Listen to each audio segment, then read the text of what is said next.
የኤርትራ ባንዲራ በአዲስ አበባ ጎዳናዎች ላይ። እንግዶች እየገቡ ነው። አዲስ አበባ ማታ በመንገድ መብራቶቿ፣ ቀን ደግሞ በአስፓልት ዳር ምስሎቿ አሸብርቃ ለእንግዶቿ አቀርባለች። ፋውንቴንና የጎዳና ላይ ትዕይንቶችም አሉ። ከዚህ ሁሉ በላይ ግን የአዲስ አበባን መንገደኞች ቀልብ ስቦ ያስቀረው በጎዳናዎች ላይ ባሉ ስክሪኖች የታየው የኤርትራ ሰንደቅ ዓላማ ነው። ሰዎች ግር ብሏቸው በአዲስ አበባ ተሰቅሎ ያዩትን የኤርትራ ባንዲራ ፎቶ ሲያነሱና ቆመው ሲመለከቱ ታዝበናል። ግርምት የመጣው ጦርነት ሲጠብቁ ባንዲራ በመሰቀሉ ሲሆን ምናልባት እነዚህ መንገደኞች ያላስተዋሉት አንድ ነገር ኤርትራ ከ55 የአፍሪካ ህብረት አባል ሀገራት መሃል አንዷና የምስራቅ ቀጠና አባል ሀገር መሆኗን ነው። በእርግጥ ኤርትራ እንደ ሌሎቹ አባል ሀገራት አይደለችም። እንዴት ቢሉ ለምሳሌ ሀገሪቱ ከ55ቱ አባላት አፍሪካን ኮንቲነንታል ፍሪ ትሬድ ኤሪያ የተባለውን ውል ያልፈረመች ብቸኛዋ አባል ሀገር ነች። ከነፃ ግብይትና ድንበር ዘለል ንግድ ጋር በተያያዘ ኤርትራ ብዙ ክልከላዎች ካሉባቸው ሀገራት መሃል ቀዳሚዋ ነች። ኤርትራ በአዲስ አበባ በሚካሄደው የአፍሪካ ህብረት ጉባኤም ሆነ በሌሎች ሀገራት በሚካሄዱ ዓለም አቀፍ ጉባኤዎች ላይ ያሏት ተሳትፎዎች እጅግ አነስተኛ ናቸው። ሀገራት በመሪዎቻቸው ደረጃ በሚወከሉባቸው እንደ አፍሪካ ህብረትና በኒውዮርክ በሚካሄደው የተባበሩት መንግስታት ጠቅላላ ዓመታዊ ጉባኤዎች ላይ ኢሳያስ ድርሻ አይሉ። በኒውዮርክ ኢሳያስ በውጭ ጉዳይ ሚኒስትራቸው ኦስማን ሳላ ሲወከሉ፣ በአዲስ አበባ የአፍሪካ ህብረት ጉባኤ ላይ ኤርትራ የምትወከለው በአምባሳደሩ አማካይነት ነው። ኢሳያስ ጠቅላይ ሚኒስትር አብይ አህመድ ወደ ስልጣን መጥተው ኢትዮጵያና ኤርትራ ሰላም በነበሩባቸው ጥቂት ዓመታት ሳይቀር በአዲስ አበባ የአፍሪካ ህብረት ጉባኤ ላይ የተገኙበት ሁኔታ አልታየም። አሁን ደግሞ ካለው የግንኙነት መሻከር አንጻር አዲስ አበባ ጉዞ ማድረጉ የሚታሰብ አይሆንም። በተደጋጋሚ ገንብቶ በማስረከብ በደንበኞቹ የተመሰከረለት ዳኮር ሪል ስቴት አሁን ደግሞ በመሃል አዲስ አበባ ጀሞ አንድ የሚገኘው ሳይት ላይ ግንባታ ሂደታቸው 40 በመቶ የደረሱ በአንድ ዓመት ብቻ የሚረከቧቸውን አፓርትመንቶች ከ70/30 የባንክ ብድር ጋር አቀረበላችሁ። ባለ 1 መኝታ 80 ካሬ፣ ባለ 2 መኝታ 110 እና 118 ካሬ ከ623200 ብር ቅድመ ክፍያ ጀምሮ እስከ 1 ሚሊዮን ብር ከሚደርስ ልዩ ቅናሽ ጋር ይዞላችሁ ቀርቧል። ለበለጠ መረጃ 0911057674 ወይም 0926930578 ይደውሉ። ዳኮርድ በልዩነት የተገነባ።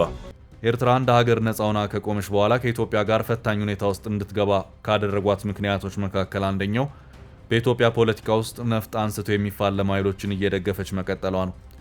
ቢያንስ 7 የታጠቁ የኢትዮጵያ ተቃዋሚ ቡድኖች ለብዙ ጊዜያት ከኤርትራ እርዳታ ድጋፍ ተደርጎላቸዋል። እጅግ ውስብስብ ለሆነ ወታደራዊ ተልዕኮ እቅዶቻቸው የኋላ ደጀን ከመሆን ስልጠና እስከ መስጠት ይደርስ ነበር። ምንም እንኳን ብዙሃኑ ከአንድ ነጠላ ብሔር ወይም ጎሳ ቡድኖች መሰረት ያደረጉ ቢሆኑም እጅግ ትልቅ ቡድኖች የሚባሉት ግን የኦጋዴን ብሔራዊ ነፃ አውጪ ግንባር ኦብነግ፣ የሶማሌ እንቅስቃሴ፣ የኦሮሞ ነፃ አውጪ ግንባር ኦነግ፣ የአፋር አብዮተኛ ዲሞክራሲያዊ አንድነትን ጨምሮ ያሉ ብዙ የአፋር እንቅስቃሴዎች፣ የትግራይ ህዝብ ዴሞክራሲያዊ እንቅስቃሴ። ከዚህ በኋላ ደግሞ እነዚህ ብሔር ተኮር ተቃዋሚ ቡድኖች ላይ ግንቦት 7 ተጨመረ። ምንም እንኳን ግንቦት 7 የበለጠ ድጋፍ የነበረው ከአማራ ቢሆንም ከሀገሪቱ የተለያዩ ብሔሮች ድጋፍ ይሰጠው ነበር። እንቅስቃሴውም የተመሰረተው 2005 በተካሄደው ምርጫ አዲስ አበባ ውስጥ ከ138 መቀመጫ 137ቱን ባሸነፈው ብርሃኑ ነጋ ነበር። ለአዲስ አበባ ከንቲባነት ቢመረጥም ቢሮውን እንዳይረከብ በመንግስት መከልከሉ ይታወሳል። ክልከላውን ተከትሎ አመጾች ሲቀሰቀሱ የመንግስት ሹማምንቶች የደህንነት ኃይሎችን አዘመቱና ተቃዋሚዎቻቸውን በመፈረካከስ አመራሮችን ወደ ዘብጥ እያወረዱ። የኢትዮጵያን ሰፊ የብሔር ቡድን የሚወክለው የኦሮሞ ነፃ አውጪ ግንባር ኦነግ ከ1973 ጀምሮ በምስራቃዊ ሱዳንና ምዕራብ ኢትዮጵያ ባሉ የድንበር መስመሮች ላይ ይንቀሳቀስ ነበር። በኤርትራ ህዝብ ነፃ አውጪ ግንባርና ኦሮሞ ነፃ አውጪ ግንባር ኦነግ መሃል ያለው ቁርኝት ወደ ኋላ ከደርግ ጋር ወደ ተደረጉ ጦርነቶች ይጓዛል። ኦነግ የአሶሳ ከተማን 1989 መቆጣጠር የቻለው በኤርትራ ህዝብ ነፃ አውጪ ግንባር እርዳታ ነበር። በኢትዮጵያና ሱዳን ውስጥ ስላሉ የተቃውሞ እንቅስቃሴዎች በሰፊ የጻፈው ጆን ያንግ እንዳለው በ2002 አጋማሽ የኦነግ ተዋጊዎች የጋምቤላ ክልል ውስጥ ሰርገው ገብተው ነበር ብሏል። በተጨማሪም እያንዳንዳቸው ከ150 እስከ 200 የሚደርሱ ተዋጊዎችን ያቀፉ 7 የሻለቃ ጦሮች ከኤርትራ ተጉዟል። እንደ ከተማ ምስክሮች ሪፖርት ከሆነ የኦነግ ተዋጊዎች ወደ ሱዳን ከተሞች አካባቢ እንደነበሩና ከዚያም ወደ ጋምቤላ በመስረግ ቀጣይ ጉዟቸውን ከፍተኛ ኦሮሞ ህዝብ ወደሚገኝበት ምዕራብ ወለጋ አደረጉ። ጸሐፊ ያንግ እንደገለጸው ከሆነ ኦነግ በሶማሊያ በኩል ወደ ኢትዮጵያ ሰርጎ የመግባት ሙከራዎችን አድርጓል ሲል ይገልጻል። ይሁን እንጂ አንዳቸውም አልተሳካላቸውም ነበር። ከዚያ በኋላ ግን ኦነግና ተጣማሪው ኤርትራ ታክቲካቸውን ለወጡ። ግር ብሎ በጋራ ሰርጎ መግባትን ትተው ቦምብ ወደ ማፈንዳት ተቀየሩ። ጠንከር ያለ ፍንዳታ በማድረግ ግባቸውን ለማሳካት ተቃርበውም ነበር። የተመረጠው የመጀመሪያ የጥቃት ዓላማም በጃንዋሪ 2011 የተሰናዳ የአፍሪካ ህብረት ስብሰባ ላይ ስለነበር የአፍሪካ መንግስታት ለስብሰባ አንድ ላይ በተሰበሰቡበት አጋጣሚ ኤርትራ ከፍተኛ የሆነ የቦምብ ጥቃት ለማድረስ አቀደች። የተባበሩት መንግስታት ተቆጣጣሪዎች እንደገለጹት ዓላማው አዲስ አበባን እንደ ባግዳድ ማድረግ ነበር። እቅዱ እንደታለመው ቢሳካ ኖሮ የብዙ ንጹሐን ዜጎችን ህይወት ያሳጣ ነበር። በተጨማሪም የኢትዮጵያን ምጣኔ ሀብት ያወድማል፣ እንዲሁም የአፍሪካ ህብረት ስብሰባን ያስተጓጉል ነበር ሲሉ ሪፖርት አድርገዋል። የተባበሩት መንግስታት ድርጅት ተቆጣጣሪዎች 3 ቡድኖች በኤርትራ እንዴት እንደሰለጠኑ እንደታጠቁና ገለጻ እንደተሰጣቸው ይፋ አድርገዋል። ወደ ኢትዮጵያ ህጋዊ ባልሆነ መንገድ ሊገቡ የቻሉትም በጎረቤት ጅቡቲ በኩል ነበር። ከዘመቻው ጀርባ ያለው ዋና ተዋናይ ደግሞ የኤርትራ የውጭ ተልዕኮ ዳይሬክቶሬት ዋና ኃላፊ የነበረው ጀነራል ጣዕመ ነበር። እነዚህ ሪፖርቶች ከተባበሩት መንግስታት ተቆጣጣሪዎች በኩል ይፋ ሲወጡ ማስረጃ ያልቀረበባቸው ክስ ናቸው በሚል ከኤርትራ መንግስት በኩል ውድቅ ተደረጉ። የኦነግ ተልዕኮ በከሸፈበት አጋጣሚ በዘመቻው ተሳትፎ የነበራቸው ወዲያው ተገደሉ። ቀሪዎቹ ደግሞ በቁጥጥር ስር ዋሉ። ዋናው ነጥብ በኤርትራ አቀነባባሪነት የታቀደው ሴራ ምን ያህል ውድመት ሊያስከትል ይችል ነበር የሚለው ነው። የተባበሩት መንግስታት ሪፖርቱን ሲቋጭ በኤርትራ አቀናባሪነት በአፍሪካ ህብረት ስብሰባ ላይ የተሸረበው ሴራ ለኬንያ፣ ሶማሊያ፣ ሱዳንና ኡጋንዳ የታቀደ ነበር። እናም ለሌሎች ሀገራትም ታልሞ የነበረው አደጋ ድጋሚ ሊገመገም ይገባል ብለዋል። የትግራይ ህዝብ ዴሞክራሲያዊ እንቅስቃሴ የተመሰረተው በ2001 ነበር። ልክ እንደ ሌሎች የኢትዮጵያ ተቃዋሚ እንቅስቃሴዎች ይህም ድርጅት ቀና ማለት የቻለው በፕሬዝዳንት ኢሳያስ ድጋፍ ነው።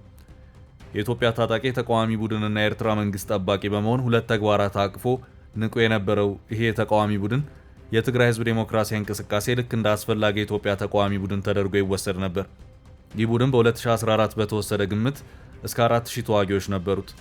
ብዙሃኑ ደግሞ ከኢትዮጵያ ሸሽተው መጥተው መጠለያ ካምፕ ከገቡት ውስጥ የተመለመሉ ናቸው። ይህ ቡድን በግልጽ ለኢትዮጵያ መንግስት ስጋት ነበር። ምክንያቱም ቡድኑ ድጋፉን ያገኘ የነበረው አዲስ አበባ ላይ ስልጣን ከያዙት ውስጥ ነበር። ልክ እንደ ሌሎቹ እንቅስቃሴዎች ከኤርትራ መንግስት ስልጠናዎችና የመሳሪያ ድጋፎች ይደረግለት ነበር።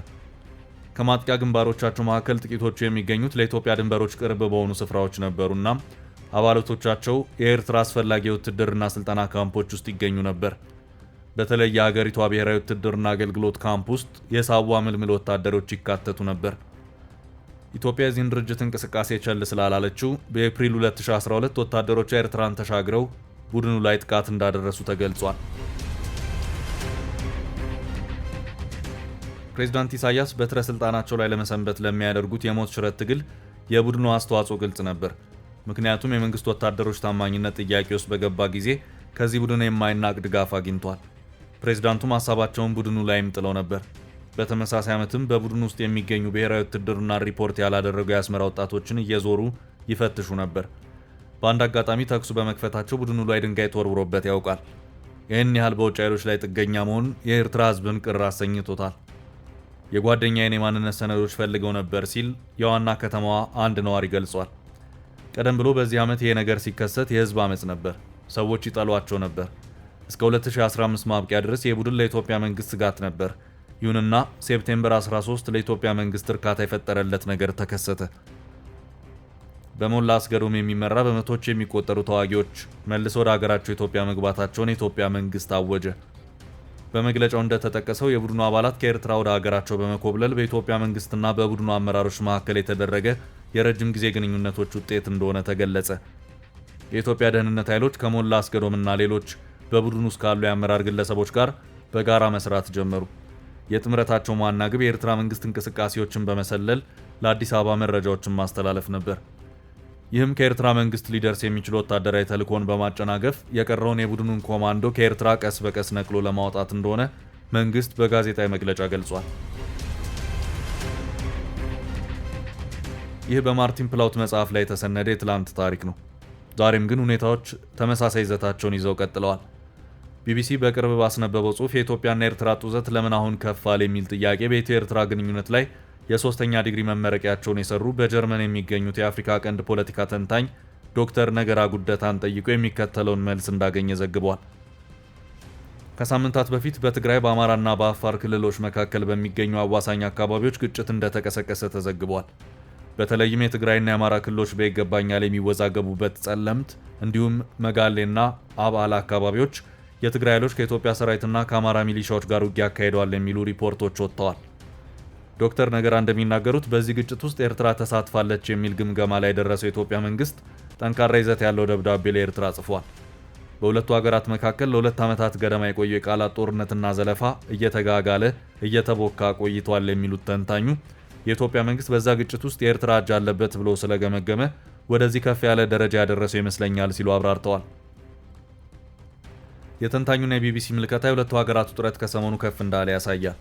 የአዲስ አበባ ነዋሪ ግን በከተማው ስክሪኖች ላይ ባየው የኤርትራ ባንዲራ እንደተገረመ ነው። ሰላም ለአህጉራችን ይሁን።